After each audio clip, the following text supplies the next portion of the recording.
جرمنی میں مقیم غیر مسلم دوست اکثر سوال کرتے ہیں کہ شادی سے پہلے لڑکا اور لڑکی کی ملاقات ہونی چاہیے تاکہ آپس میں مینٹل کمپیٹیبلٹی ہو سکے. مثال کے طور پر نبی علیہ السلام اور سیدہ ختیجہ کی مثال وہ دیتے ہیں. بالکل ٹھیک ہے, ہمیں کوئی اعتراض نہیں ہے, لیکن یہ چھپی دوستیاں نہ چلیں. یہ تو نہیں ہے کہ ایک بندہ 100 لڑکیوں کے ساتھ انٹرویو والے معاملات ہی لے کے چل رہا ہے. ضرور کریں, لیکن جن چیزوں کے اوپر آپ نے رشتوں کو ریجیکٹ کرنا ہے پہلے وہ چیزیں کنفرم کر لیں. بالکل جب فائنل ہو جائے نا کہ یہ سب کچھ ٹھیک ہے, پھر ملاقات بھی کروا دیں, کوئی مسئلہ نہیں. اور ملاقات کا ویسے فائدہ آپ کو کوئی نہیں ہونا, کیونکہ شادی سے پہلے لڑکی والے اور لڑکے والے دونوں اول درجے کے ایکٹر بنے ہوئے ہوتے ہیں. ہاں, ان کی جو اصلیت ہے وہ شادی کے بعد کھل کے سامنے آتی ہے.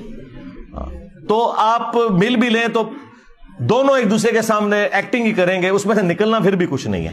تو بہتر یہ ہے کہ ان چیزوں کا خیال رکھیں, حسب و نسب کا خیال رکھیں, شرافت کو دیکھیں, خاندان کو دیکھیں, ان چیزوں کو لے کے چلیں.